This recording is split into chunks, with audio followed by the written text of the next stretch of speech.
हिवाळी अधिवेशनामध्ये लोकांचे प्रश्न मांडू असं रोहित पवार यांनी म्हटलंय।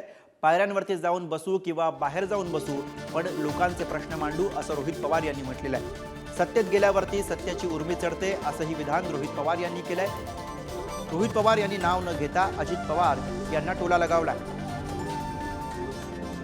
रोहित पवारांची युवा संघर्ष यात्रा सुद्धा वर्धा जिल्ह्यामध्ये पोहोचली आहे। अधिवेशन काळामध्ये राष्ट्रवादी पक्षाचे कार्यालय हे अजित पवार गटाला देण्यात आले आणि यावरती रोहित पवारांशी संवाद साधलाय आमचे प्रतिनिधी पंकज गादगे यांनी। बघूया।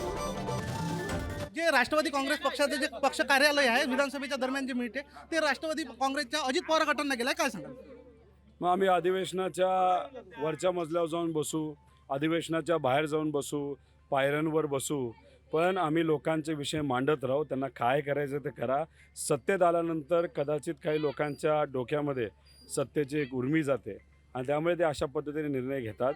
आता एखादा अजितदादा मित्र मंडळ जर असेल त्यांना तुम्ही डायरेक्ट पार्टीचं ऑफिस देत असाल, इलेक्शन कमिशनने अजून निर्णय दिला नाही, कोर्टाने निर्णय दिला नाही, मग मित्रमंडळाला तुम्ही ऑफिस देत असाल तर तुम्ही द्या, आम्ही पायऱ्यांवर बसू, पण लोकांचे विषय मांडत राहू आणि विषय कसे या सरकारकडनं सोडवायचे हे आम्हाला आमच्या दमावर माहिती आहे। क्रिएटिव्ह पिटिशनची सुनावणी पूर्ण झालेली आहे आणि त्यामध्येच मनोज जरांगे पाटलाचं वक्तव्य आहे की 50%च्या आत आरक्षण हवं, आम्ही आमच्या हक्काचं आरक्षण मागतोय, काय सांगा सर?